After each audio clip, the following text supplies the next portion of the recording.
प्रधानमंत्री को देश को बताना चाहिए कि उन्होंने आप ही मीडिया के लोगों के सामने आकर कहा था कि ना कोई घुसा है ना कोई घुसेगा। नंबर 1। अब जब कोई घुसा नहीं है तो फिर हॉट स्प्रिंग से क्या कोई शयातीन थे जो पीछे हट रहे हैं? वो घुसे हुए थे, आज भी घुसे हुए हैं चीन की फौज। अब देश बीजेपी की सरकार कह रही है कि हमने 15-16 राउंड बात करके डिसएंगेजमेंट हुआ है। अब देश को बताना पड़ेगा कि डिसएंगेजमेंट और डी एस्केलेशन के माने क्या होते हैं, और देश को यह भी बताना पड़ेगा कि चीन ये कह रहा है कि हम नहीं घुसे, वो उल्टा भारत पर इल्जाम लगा रहा है, झूठा इल्जाम। देखिए, डिसएंगेजमेंट हुआ है, डी एस्केलेशन नहीं हुआ है। डी एस्केलेशन होना बहुत जरूरी है। डी एस्केलेशन होगा तो उसका मतलब यह है कि 30 से 40 किलोमीटर। अब क्या स्थिति है कि 50,000 फौज भारत की और चीन की आंख में आंख डालकर एक दूसरे को देख रही है, तो डी एस्केलेशन होना चाहिए था। और ये झूठ बीजेपी और प्रधानमंत्री ने कहा, वो देश को झूठ साबित हुआ कि कोई घुसा ही नहीं है। वो घुसे हुए, आज भी घुसे हुए हैं। और सबसे महत्वपूर्ण और अहम बात यह है, तो क्या हमारे लिए डेमचौक और डेप्सांग हम क्या छोड़ देंगे उसको चीन के लिए? डेमचौक और डेप्सांग के कब हटेगा बताइए? हमारे लिए तो बहुत इंपॉर्टेंट है। और ये क्या हम चीन के आगे क्यों झुक रहे हैं? हमको चीन के आगे झुकने की जरूरत नहीं है, ये हमारी जमीन है, भारत की जमीन है। तो ये इस बात को समझने की जरूरत है कि डिसएंगेजमेंट में और डी एस्केलेशन में जमीन आसमान का फर्क है।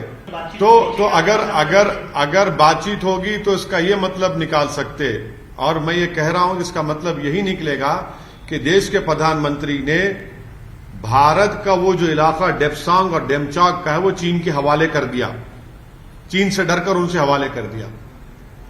जब तक पीएलए चीन की फौज डेप्सांग और डेमचौक में रहेगी, प्रधानमंत्री को नहीं मिलना चाहिए, क्योंकि प्रधानमंत्री ने देश को कहा था कोई घुसा नहीं है, तो वो तो घुसे हुए हैं। जब सिचुएशन नॉर्मल नहीं है तो क्या हम उनसे मिलकर क्या हम उसको कर लेंगे? और याद रखिए, प्रधानमंत्री बार बार, प्रधानमंत्री हो, रक्षा मंत्री, सब ये कह रहे हैं, इंक्लूडिंग एक्सटर्नल अफेयर मिनिस्टर, कि स्टेटस को एंटी रेस्टोर होना चाहिए। कि स्टेटस को एंटी रेस्टोर हो रहा है? अगर प्रधानमंत्री को नहीं मिलना चाहिए, मेरी राय है कि प्रधानमंत्री को नहीं मिलना चाहिए जब तक के डेप्सांग और डेमचौक से चीन की फौज नहीं हटेगी और डी एस्केलेशन नहीं होगा। डी एस्केलेशन जरूरी है, डिसएंगेजमेंट नहीं है। 18 मरतबा भारत के प्रधानमंत्री चीन से मिले हैं। आखिर ऐसी क्या मोहब्बत है? प्रधानमंत्री क्यों मिलना चाह रहे हैं उनसे, चीन के जो शी जिनपिंग से? क्या दोस्ती है भाई उनसे? हमारी जमीन पर कब्जा करके बैठा है। हमारे जानवर सर्दी के मौसम में उन जगह पर जाकर ग्रेसिंग नहीं कर सकते। मैं आज भी कह रहा हूं कि हम 8 से 10 गांव खो चुके हैं। चीन 8 से 10 किलोमीटर हमारी भारत की जमीन में आकर बैठा हुआ है। क्यों मिलेंगे हम? नहीं मिलना चाहिए। जब तक डेप्सांग डेमचौक से और इन तमाम इलाकों से जहां पर चीन घुसा हुआ था, वहां पर डी एस्केलेशन होना जरूरी है। बहुत बड़ा फर्क है डी एस्केलेशन में और डिसएंगेजमेंट में। प्रधानमंत्री ने कहा कि है ही नहीं, घुसा ही नहीं, तो अब क्या घुसा है? हमारी सिचुएशन नॉर्मल नहीं है, हमारी फौज वहां भी खड़ी भी है। क्या भाई बातचीत तो 15-16 राउंड की हो चुकी है ना। हमारे 22 सिपाहियों की चीन ने उनको कत्ल कर दिया, उनकी जान ले ली। उसमें कर्नल की मौत हुई जिसका ताल्लुक तेलंगाना से था। तो प्रधानमंत्री ने उस ऑल पार्टी मीटिंग में कहा था, नहीं कहा था? आप प्ले करिए उसको, आप लोग तो नहीं दिखाएंगे अपने टीवी चैनल पर कि ना कोई घुसा है ना कोई घुसेगा। आपको दिखाना चाहिए। प्रधानमंत्री ने कहा था, फिर ये 16 राउंड की मीटिंग क्या है? क्या बातचीत हो रही है बताइए फिर आप। एक बात समझिए, 50,000 फौज क्यों खड़ी हुई हमारी बहादुर फौज वहां पर? आप कह रहे हैं कि हॉट स्प्रिंग से वापिस हो रहे हैं। भाई चीन कह रहा है कि भारत की फौज हमारी जमीन में आ गई, झूठा इल्जाम लगा रहा है चीन। आप ऑफिशियल स्टेटमेंट है चीन का।